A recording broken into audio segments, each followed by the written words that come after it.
This is episode 28 of The Living Reminders with Mary and Blake.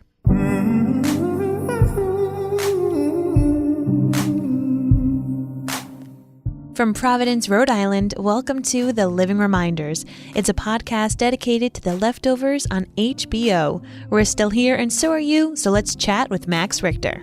Suddenly I'm hit. It's the darkness of the dawn, and your friends are gone, and your friends won't come. So show me where you fit. So show me where you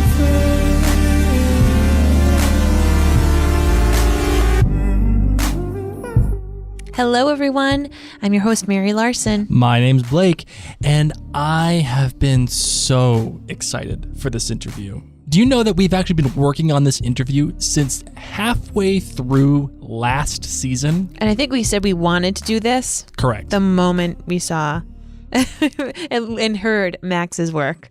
I've been dying to finally get it done, and it just so happened that finally our schedules worked out where we could finally get it done. And what an absolute treat and pleasure to speak with Max Richter. And for those of you who don't know, Max Richter is the composer of The Leftovers, our favorite show. And just to learn everything that he has to say and do with this show, what a treat, right? It really is. So without further ado, let's get into this interview. Let's do it.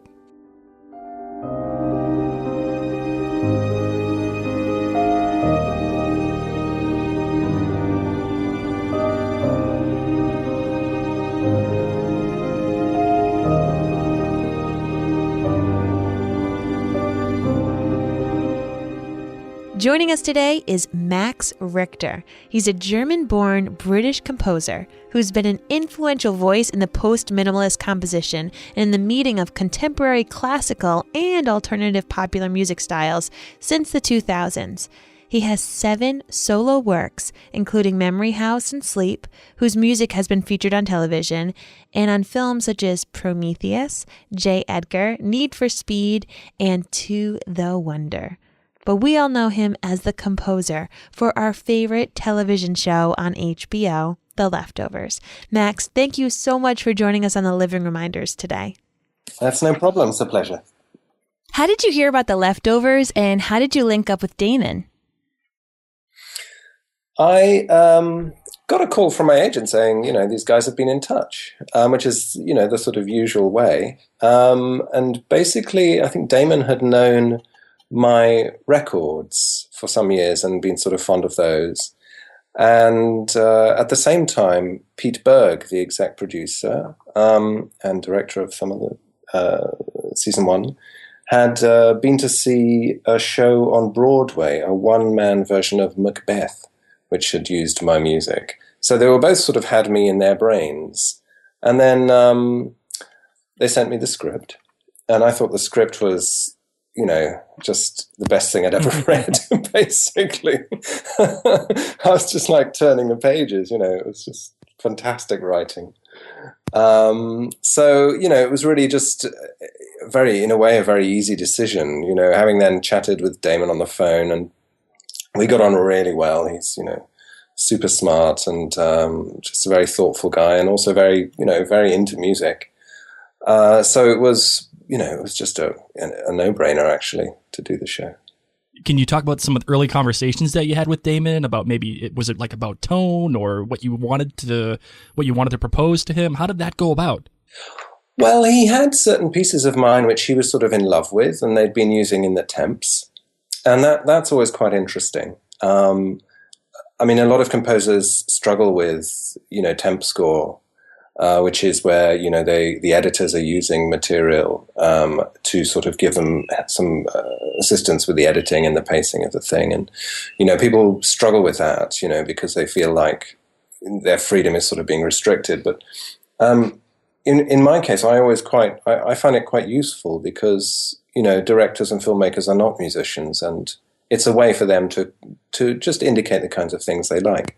So in this case, they had a bunch of my stuff in the temp, and those were the sort of starting points for our conversations.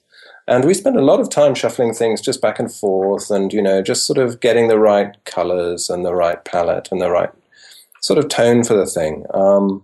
A brand new project is always a kind of, voyage into the unknown, which is, very exciting and thrilling. But also at the same time, it's, full of questions, a bit like the show itself. So yeah, it was a sort of organic back and forth process at the beginning to find our language. Had you read the book, The Leftovers, before the series began? I deliberately didn't read it.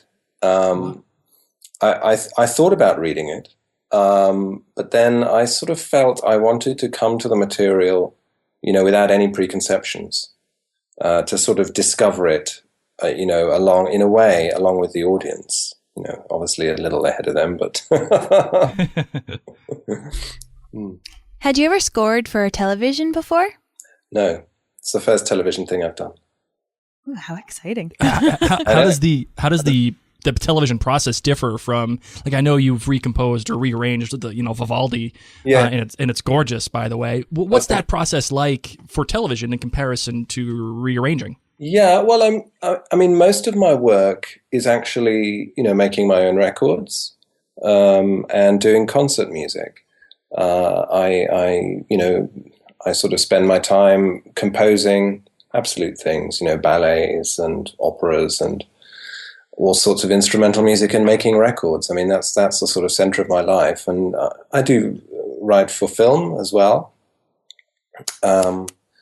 Although I turn down sort of most things, I really only do things I'm enthusiastic about, and I sort of fall in love with. And in this case, the process was really, really interesting because in some ways it's like film, but in a film, once you've done it, you've done it. In the case of this show, it just keeps coming back every week. There's another one, but what's great about it is because you have so much time with the characters over this extended, 10 episodes. You get a chance to really explore more than one dimension of them. And I really appreciate that about the television format, actually. You don't get just one chance to tell the story from one perspective. You get many chances. And you really start to understand the nuances of the characters and the story in a sort of, in a kind of bird's eye view perspective. And it's incredibly satisfying. You just said that, you are able to pick your different topics and pick your different, your jobs, your scoring jobs, basically, based upon if you love them or not. So I want to know what made you fall in love with The Leftovers. In particular. Mm-hmm. Yes, well, I loved the emotionality of it. I thought it's a very humane piece of storytelling, and it's very philosophical. I'm very interested in, as we all are, I guess, at some level, in these sort of big questions, the fundamental questions about, why and how and what is our life, and what does it amount to, and what do things mean? And these are, that's at the heart of The Leftovers, obviously in this very heightened state because of the departure. But I was just drawn to the themes. I thought it was a very powerful and very compelling set of questions. So you talked about big things like what is it all about and why are we here? And obviously the show tackles that. Sure. So we all know it's a heavily emotional show and a really intense subject, which is fantastic because it's rarely explored on television the way that it is on The Leftovers. Mm-hmm. With that in mind, from where do you draw your inspiration to write about these big themes like that? Well, I think when I'm, if I'm working on a project, then, I'm sort of living in that world. I mean, it's an act of imagination. It's also, we've all had troubles in our lives. So, everyone has been unhappy. Everyone has been lost. Everyone has been, abandoned in some form.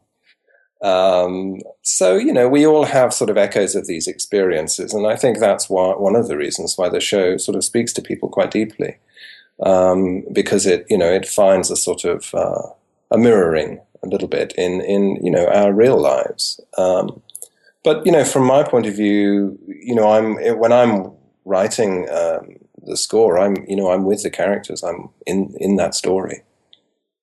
Speaking about characters, oftentimes characters or places have themes of their own. So I wanted to know, how many different themes have you been working on that may reoccur throughout the show? Well, there are a few. There's the departure theme itself, which appears right at the beginning of series 1. And we have that extraordinary opening, which is, I think, one of the best openings on TV. And then it recurs in various sort of slowed down and altered versions. Lots of moments in the show.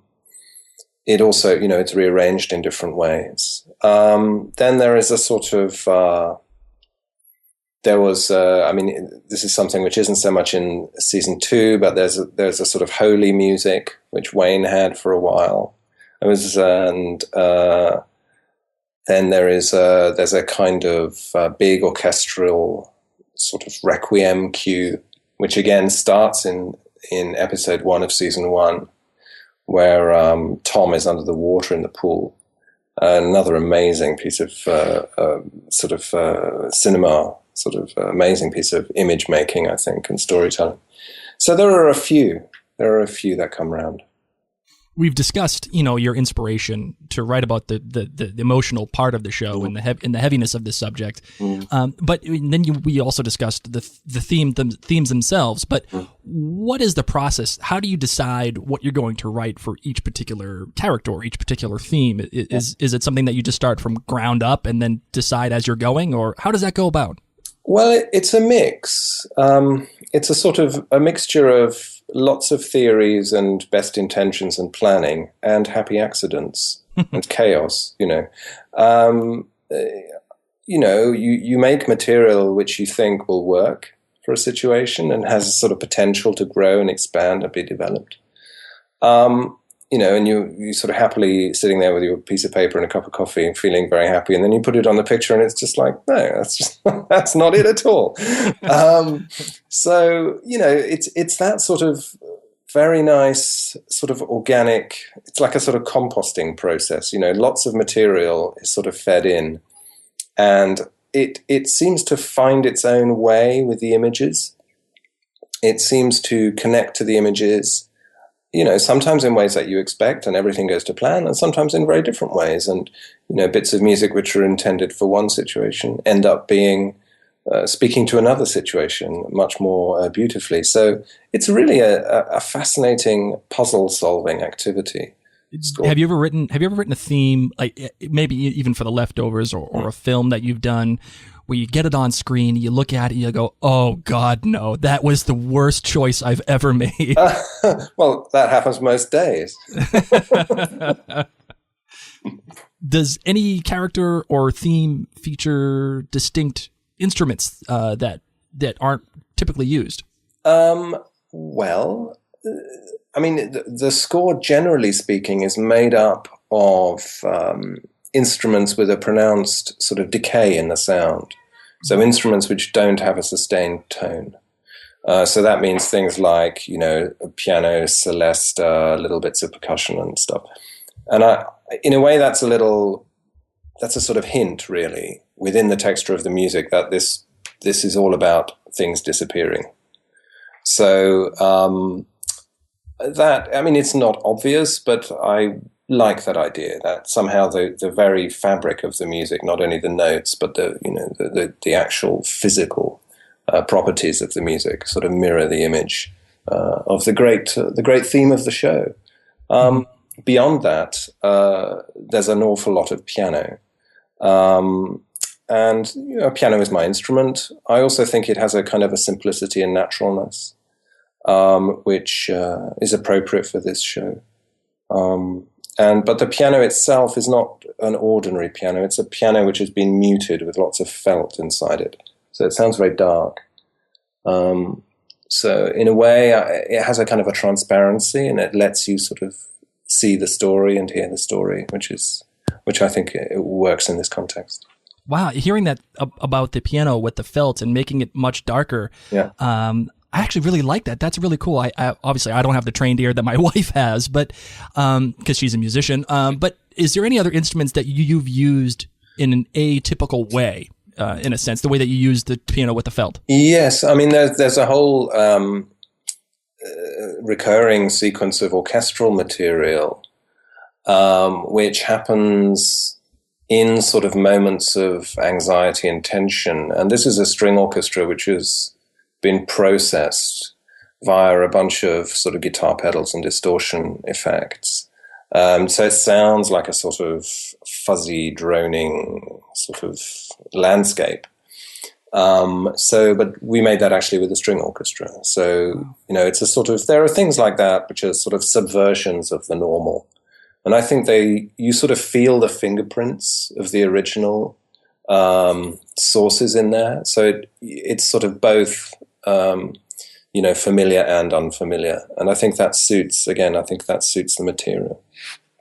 You talked about using a string orchestra. Is that something that you do each time that you record, or is some of it synth, or is it? It's a mix. It's a mix. Oh, yeah, awesome. It's a mix. I mean, it's mostly the real recordings, but as I say, there is sort of a collision in there with some electronic media, and I enjoy that hybrid language. Actually, did you change any instrumentation in season 2 for the new characters, or just because it's a new location? I did. I made some. There are different kinds of electronics. It's a slightly brighter palette.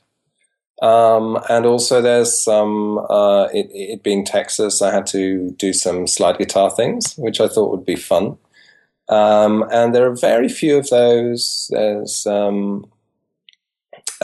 don't use it really in order to play things which feel like songs, but they're more like atmospheres. And the show the score relies a lot on atmospheres. And I felt that it would be nice to have some pedal steel guitar in there.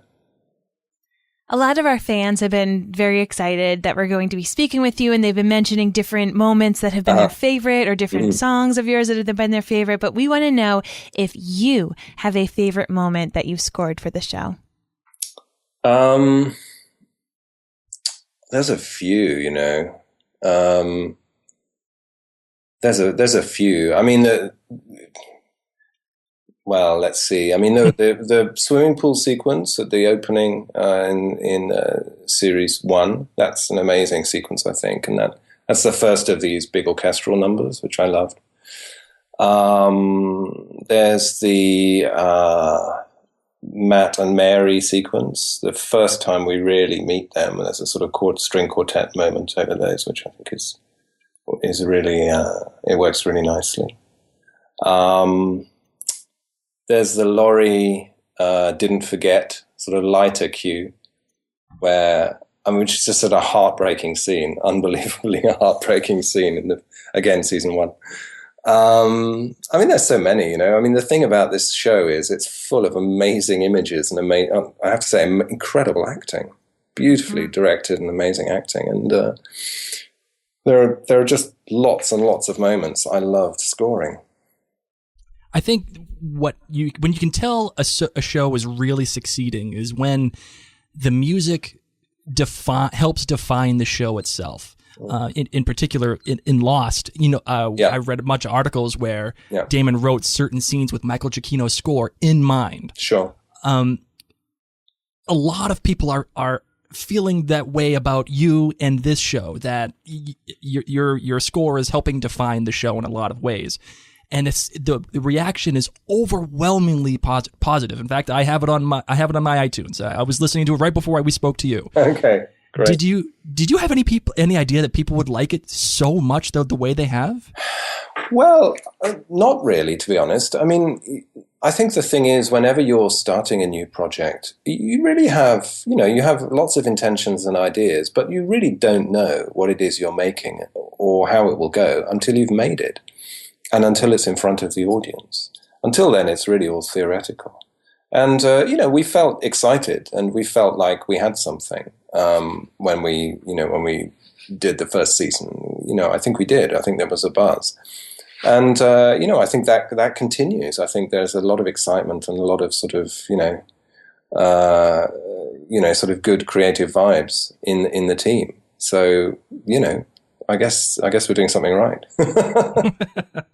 We actually, one question I have for you is the show. Do you help pick any of the like the non-score for the show? Do you have any input on that? Like the previous episodes, they did the Lo Fang cover of "You're the One That I Want." Do you have any input in that? No, I don't actually. No, I leave that to Lisa, who's just the most brilliant music genius. So that's all out of my hands. But I have to say the choice of songs is relentlessly brilliant. So probably. Well, while you're giving props to Lisa, I wanted to know if you had any other musicians or composers, actually. So who are some upcoming composers that you think we should be listening to? Interesting thought. Well, there's just like a million of them. On the other hand, by the time I've heard of them, they're probably not upcoming anymore, because I'm very, very busy. So I'd have to have a think. There are millions, I'm sure, but I'm slightly drawing a blank right now. Totally okay. Sorry, well, how guys. about this? What is one of your favorite scores of all time? Wow. Again, we're putting you in the hot seat. There are a lot. I mean, I guess I sort of gravitate to things which are really quite classic and quite musical. So, that means, historical stuff like, say, the Ennio Morricone scores, stuff like, for example, I watched Maurice Jarre scored film the other day, Dr. Zhivago, amazing score, absolutely magical. And then, more recent things, say, more electronic stuff, things like, for example, a lot of Clint Mansell's scores are great. He does wonderful work. Again, there are so many. I basically love music which feels like it's really, really bringing something to the images and to the picture.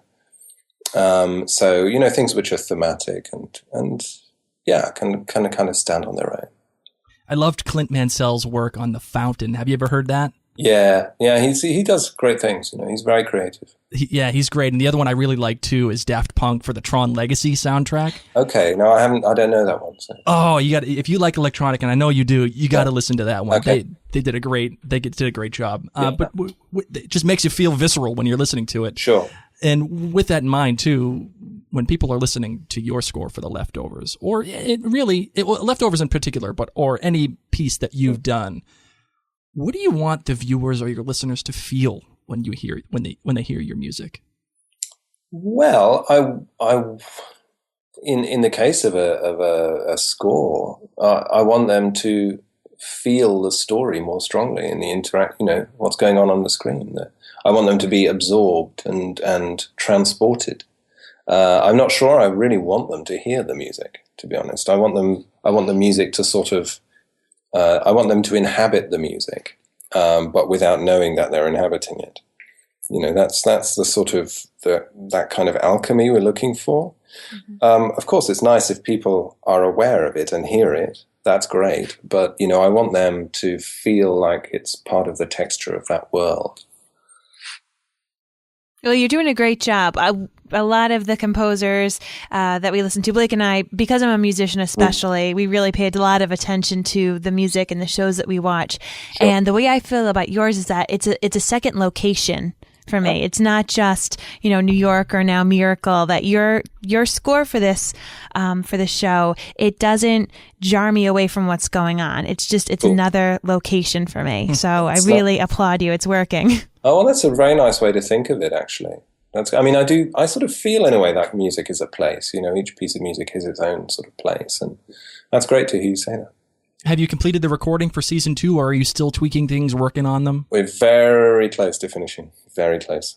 Yeah. Is there something that we should be looking forward to that you can maybe not obviously spoil, but like maybe give an Easter egg that we should be listening? An Easter egg? Oh, that's very difficult. I'll say something stupid. No, I mean it's more variations of the same. You know, more.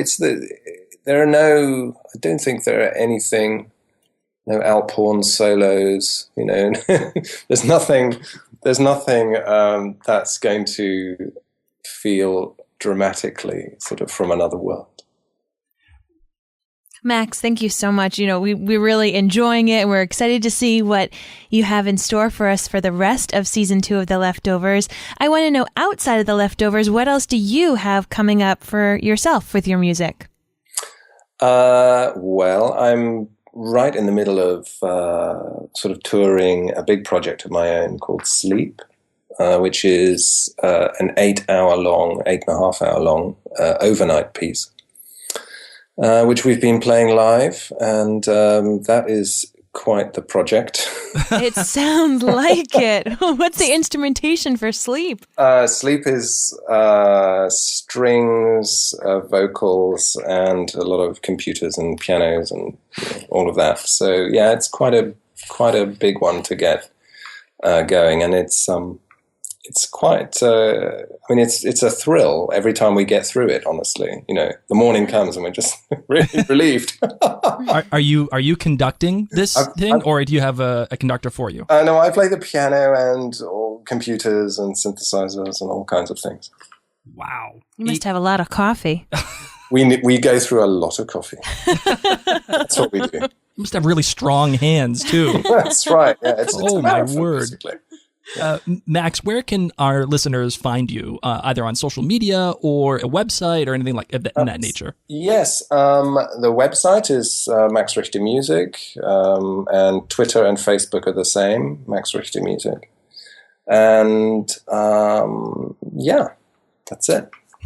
Well, this was an absolute pleasure. And as you said, I'm very excited that we got to speak on Adolph Sax's birthday. What a great day to speak to another musician. Absolutely. 201. Yes. Well, thank you so much again, Max, for coming on our podcast. Once again, we are the Living Reminders, and it has been an absolute joy to be speaking with you. Thank you. It's a pleasure. Whew, that was awesome. What, like I said at the beginning of the episode, like what an absolute treat, right? Yes. It's funny because a lot of people, they watch the show, they listen to the music, and they don't really consider the music to be such a huge portion of what the show has to offer. But as you said in the interview, it's almost another place. Yes. It's almost another setting for the show. And for me, too, the music, as I said in the interview, the music can define the show. Mm-hmm. It can become an absolutely integral part to it. Like, we actually had the pleasure of speaking with Bear McCreary on our other podcast, Outlander Cast, about his work on Outlander. And his work on that show is, it's indispensable, right? Yes. But the funny thing is, he also is the composer for The Walking Dead. And while The Walking Dead is great, it's only tone music. It doesn't define that show. And what Max Richter has done is given The Leftovers this total other dimension and a completely different layer that not only that the show deserves, but we as the viewers deserve. Mm-hmm. I can't imagine anybody else doing it, right? No, I agree. This guy is just downright cool. He's cool to talk to. Like, I loved his accent. Like, he was very great. And the thing I'm most excited about, actually, is when he mentioned the fact that he was doing this kind of guitar twangy theme for The Leftovers. Mm-hmm. And we heard it in the last episode, finally. Yes. It was this slide guitar, and what an amazing addition to the themes that he's already done. Like, you've already fallen in love with the piano theme. You've already fallen in love with the beautiful violin music that he's done and the themes that he's created. But that twang, oh man, just made my night when I finally heard that. It was cool, not going to lie. I loved it. Well, my love, I think it's time to, unfortunately, close out the show. As much as I don't want to, as much as I want to keep talking about all of this, it's time. You ready? Yep.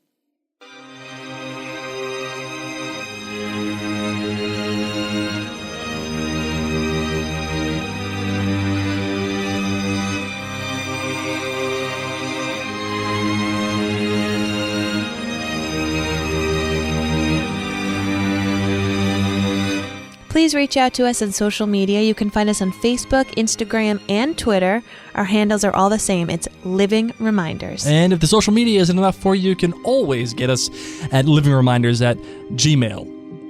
Check out past interviews and other episodes of the Living Reminders podcast at thelivingreminders.com. And while you're at the website, you can check out this little button on the top right-hand corner that says support. And if you want to donate $1 or $2 a month or do a one-time donation on PayPal, you're more than likely and happy to do that. We'd gladly accept it. But money aside, that doesn't really matter to us as much as you telling a friend that we exist. If we provide a good enough companion for you in the show of The Leftovers, and what we do brings a value to your experience of The Leftovers, we want you to tell somebody that we exist and that the show exists. It helps build a better community, not only for our show, but more importantly, The Leftovers in general. That's right. That's right. And you can tell more people about us by going to iTunes. I am so excited. I gave you, our listeners, this goal. Let's get to 70 ratings and reviewings on iTunes. We are almost there. We are now at 66. Whoa! And I want to give a shout out to Will and Sky's mom, who wrote great podcasts, loved the intimacy and the insightfulness of this podcast. Also appreciate how listener friendly they are, and their takes on the shows the show is wonderful. Hey, here's an idea. You know what? I'm feeling good today just because of Max Richter. You ready for this? Okay, yeah. I'm feeling really good. The person who gets the 70th review Yes. gets a free giveaway from the Mary and Blake store. Awesome. How's that sound? Love it. I love it too. Anything you want from the Mary and Blake store, it's yours for free if you get number 70. But number 70's got to write a review. Yes. Okay, we'll put it that way. So Can't just rate it with the stars. You got to write. got to do that. All right, so the last thing I want you to do is check out the Living Reminders blog. So go to livingreminders.com, click the button that says blog, and you'll be able to find all of the wonderful and excellent articles, actually, that we were helped with by all the writers for the questions for Max Richter. So I wanted to thank everybody, all the writers there. So check out the Living Reminders blog. Until next time, ladies and gentlemen, I'm Mary Larson. My name's Blake. And we're the Living Reminders, and we're still here.